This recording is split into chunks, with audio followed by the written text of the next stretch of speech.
Once upon a time, Tbilisi and its surroundings were covered with forest. One day, King Vakhtang Gorgasali was hunting here.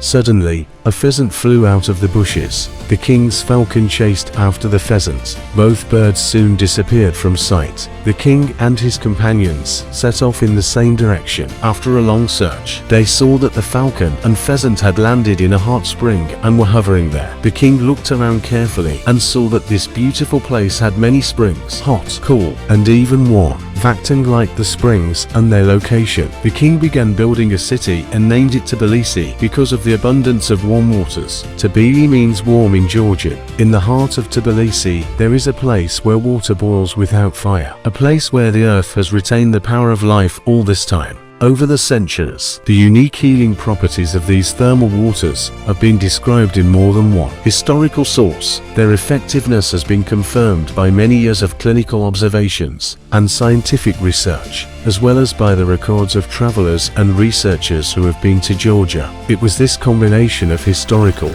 scientific and practical evidence that gave rise to the idea of creating a modern medical resort around these unique sulfur waters. Niko Nicolosi, who had European experience, was one of the first to see the enormous medical and economic potential of this place. He wanted Abanatubani, Karpak and part of Ortashala to form a single resort zone.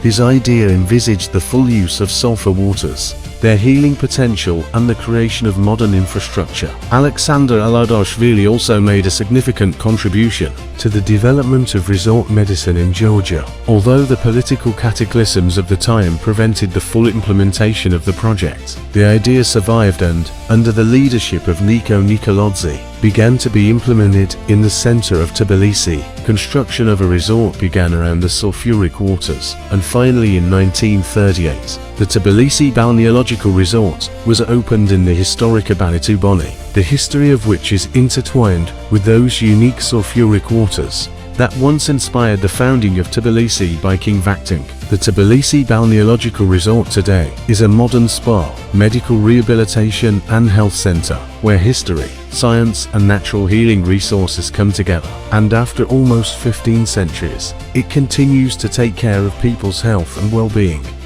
A city will be built here. A city where history and nature have become one whole. Tbilisi, the capital resort.